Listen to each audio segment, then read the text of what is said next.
Hi there, and welcome to this day in history for January 10th. January 10th is the 10th day of the year in the Gregorian calendar, with 355 days remaining until the end of the year most years, and 356 days remaining to the end of the year in leap years. Today's word is contraption. I was surprised to learn that contraption is a portmanteau, or a blended word, most likely from the blending of contrive, trap, and invention. Contraption is a noun that means a device that appears to be strange, makeshift, or complicated. The first documented use of the word contraption is 1825. It's always fun for me to see how old or how new some of these word forms are. Now, before we get started, I want to remind you that links to my research are included in the show notes and encourage you to smash that like button and subscribe if you haven't already. And with that, we're going to start in the year 49 BC, when Julius Caesar crossed the Rubicon. I've heard that phrase before, cross the Rubicon, and it always seems to portend some pivotal moment, some pivotal event of things that are about to happen. Crossing the Rubicon. Okay, this is it now, boys. And sure enough, here's the story about Julius Caesar crossing the Rubicon. This signaled the start of a civil war. The Rubicon is a relatively shallow river in the north part of Italy. And why would crossing a river be so significant? Well, it is that Caesar had come to be thought of as a champion of the common people and had advocated for a variety of reforms, and the Senate actually became fearful of him, demanded that he relinquish control of his army. Caesar said not only no, but heck no, and marched his army to Rome, although this was not allowed. Generals were not allowed to bring their armies into Rome at all. But that's what he did. So the crossing of the Rubicon was the switch that flipped, so to speak. The thing that was the beginning of it, crossing the Rubicon. This is the birthday of Charles Ingalls, born January 10th, 1836.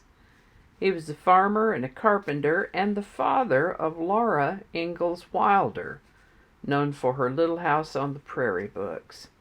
You might have read some of these books growing up, or more likely you might have seen the TV series based on the books.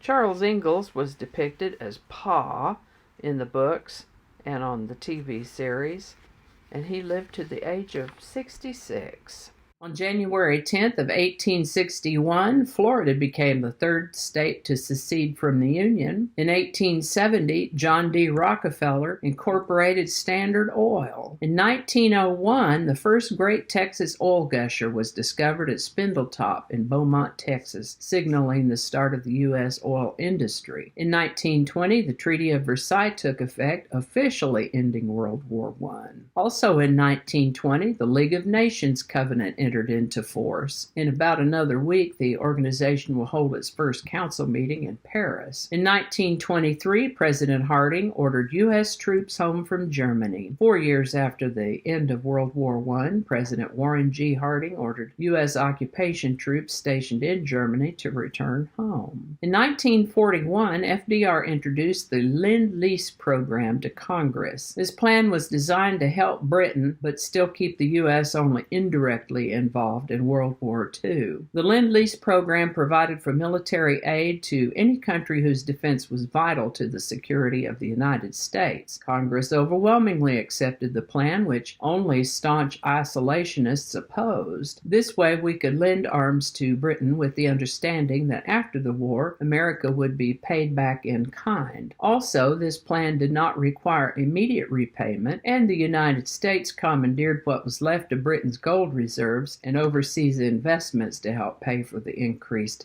defense production. In 1946, the first General Assembly of the United Nations opened in London. 51 nations were represented. In 1962, an avalanche on the slopes of an extinct volcano killed more than 4,000 people in Peru. 9 towns and 7 smaller villages were destroyed. It's not that unusual for them to have avalanches in that area, but there's usually about 20 or 30 minutes from the time you hear the first rumblings of an avalanche until until it arrives, which ordinarily would give people time to seek higher ground, but this one was so big that it took only 7 minutes to travel 9 miles. On January 10th, 1967, President Lyndon B. Johnson asked Congress for more money to support the Vietnam War. That war was going nowhere fast, and while the enemy also suffered heavy casualties, they did not show any signs of giving up. Desperate for more military funding, Johnson proposed a 6% surcharge tax on personal and corporate incomes. Congress approved it, but the American public didn't like it, as you can well imagine. Previously ambivalent citizens began to protest having to pay more taxes to support a war that appeared increasingly impossible to win. Consequently, Johnson's popularity waned such that he decided not to run for re-election in 1968. His successor, Richard Nixon, won most likely on his promises to end the war. On January 10th of 1990, Time Warner was formed by the merger of Time Incorporated and Warner Communications. And on January 10th, 2000, in one of the biggest media mergers in history, America Online Incorporated announced its plan to acquire Time Warner Incorporated for some $182 billion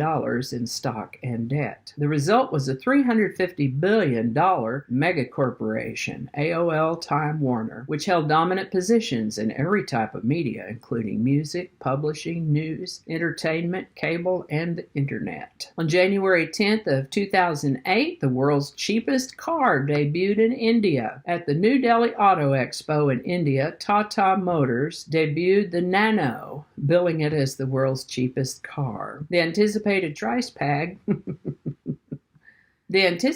price tag was to be around $2,500. Tata, they call it Tata or Tata, India's largest automaker, called the four-door bubble-shaped mini vehicle, only 5 feet wide and 10 feet long. They called it the People's Car and declared that it would be a vehicle for families that previously hadn't been able to afford a car. At the time, it wasn't uncommon to see an entire family precariously packed onto a single motorbike. Tata does not just make inexpensive cars. In March of 2008, the company purchased the venerable British brands Jaguar and Land Rover from the Ford Motor Company for $2.3 billion. And I think that's going to do it for us today. Again, links to my research are included in the show notes. Give it a like if you enjoyed this video. Consider subscribing if you haven't already, and feel free to share. And don't forget to check out my other channel, 8 Susquehanna. Thanks again, and I'll see you next time.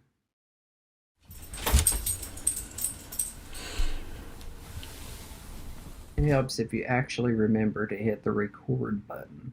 Open wide. There's a little birdie on my front porch. Alrighty. Back to work. Okie dokie, Smokey. Okay, that's all one long sentence. Alright. That's a lot of words. I don't know how to say that. Well, figure it out in editing. We did that yesterday.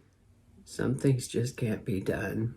Who knows what evil lurks in the hearts of men?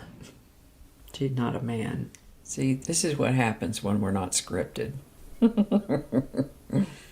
This is why I don't do live shows.